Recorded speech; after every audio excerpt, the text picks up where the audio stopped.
bienvenue au dialogue de l'Agence des droits fondamentaux. C'est une occasion formidable pour nous tous, pour vous tous, d'exprimer vos opinions et de poser vos questions. One thing young people tell me repeatedly is that they've got opinions, but there's nowhere to express them.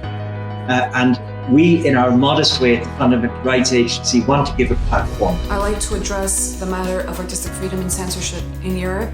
Artistic freedom is a right in itself and is crucial in enabling an open and fearless discussion in democratic societies.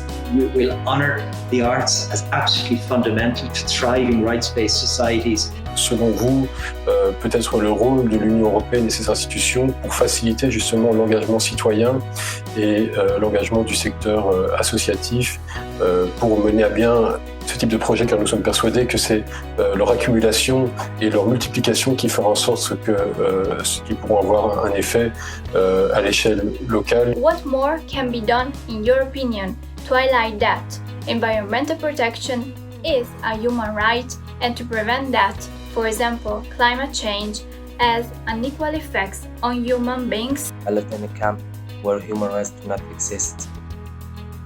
No healthcare, no shelter, no access to education, and it's an unsafe place.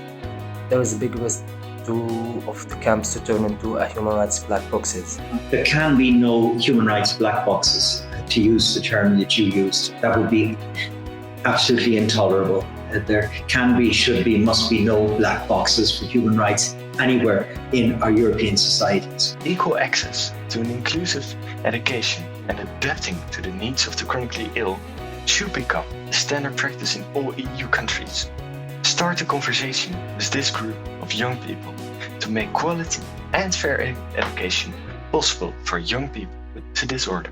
Can we expect in the near future any concrete actions from the EU to prohibit further restrictions of fundamental rights in EU member states? And more specifically, will the EU take a more proactive approach in ensuring and protecting women's rights? Selon vous, on puisse espérer un plan d'action durable avec les personnes immigrées et leurs descendants comme acteurs politiques et non comme objet d'observation aux problématiques qui les concernent. Je vous remercie. We need to speak up for you in the forums. We need to promote the effort to mainstream attention to young people across the whole range of EU policy files. We need and we want to give you also space to make your voice heard. Continuez à poser des questions, continuez à envoyer vos vidéos. Il y aura d'autres échanges comme celui de ce soir. Et encore une fois, merci à tous d'avoir été là, d'avoir participé.